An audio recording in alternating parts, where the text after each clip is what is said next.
Most of our days are not filled with the unbearable pain of Good Friday, nor are they permeated by the incredible joy of Easter. Some days are truly moments of great pain and others of great joy, but most are somewhere in between. These are silent days. Most of our lives are spent in the time of Holy Saturday.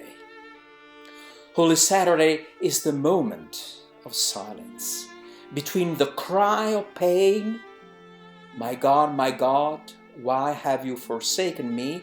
and the exultation of the feast of the resurrection. On this day, the church is empty as a tomb. There is no cross, no tabernacle. The tablecloths are set aside. The church is empty. It is the only day of the year when there is no liturgy.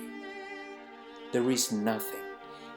It looks like a day without God. Yes, we are experiencing a long Holy Saturday in this pandemic time.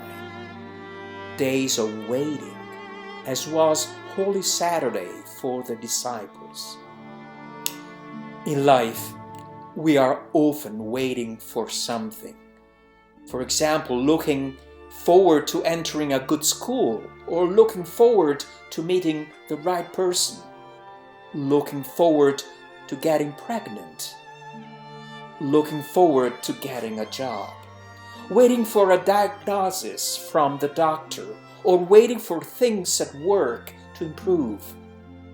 And now, waiting for the pandemic to disappear so that everything can return normal. But there are several ways to wait. There is, for example, the way where we wait in despair.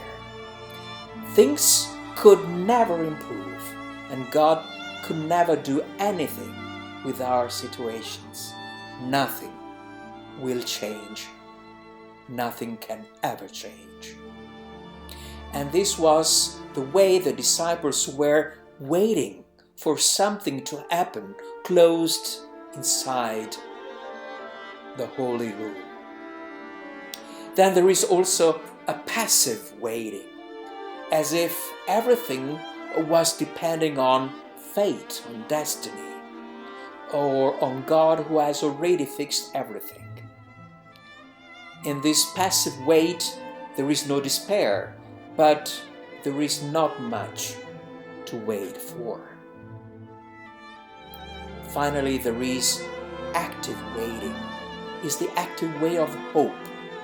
It's opening slowly the reality.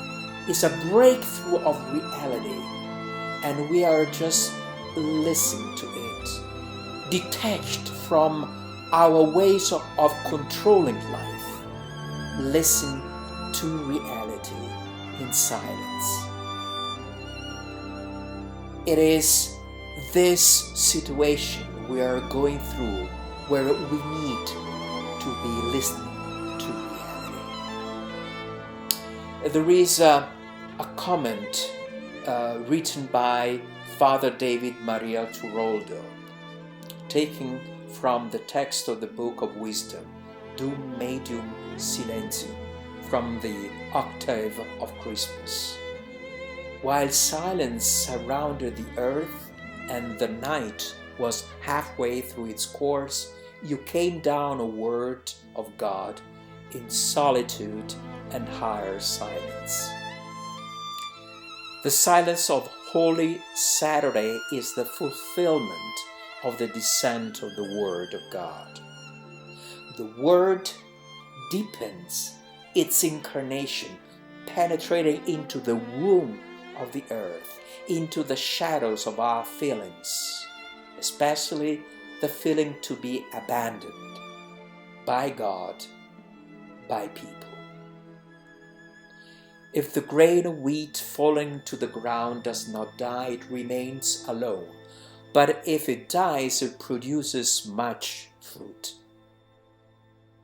In the womb of the earth, the Father generate his word. Often Jesus retired to deserted places to pray. We hear he went to the mountain to pray and spent the whole night praying to God. Luke chapter 6. Before every important action of his life, Jesus always prayed. And this prayer is out of the womb of life. It's out of the deepest life within Jesus.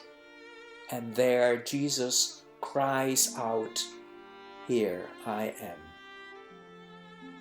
From the depth of this silence, Jesus draws on life. From the womb of God, Jesus draws life, and he rests on the bosom of his Father. The Father, according to Ignatius of Antioch, is an eternal silence. In this silence, there is no action. Actually, it is an inaction. It's not the action of doing as the most important thing. It's a deep undoing of everything. As we hear in the psalm, "In vain you get up early in the morning, go to rest late, and eat bread with sweat. The Lord will give it to his friends in his sleep." Do not act so that action can generate from the silence. In the abyss of divinity, says Meister Eckhart, the Father generates his word. It is out of the silence that word becomes active. As Jesus rises from the emptiness of the tomb, so all creation, every being, is born out of the void that is the core of matter. St. John of the Cross says, "The Father pronounced a word, which was his Son, and always repeats this word in an eternal silence." Therefore, in silence, it must be listened to by the soul.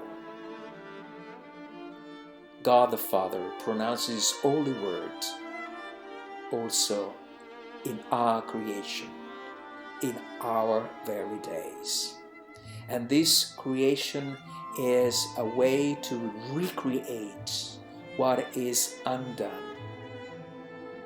In the worst situations, even in the darkest moments, God works with power, even if we cannot see him clearly. Live in this personal and ecclesial moment. We perceive what an ancient patristic homily says, just written for this Holy Saturday. Today on earth there is great silence, profound silence, and profound solitude. It is the moment of waiting.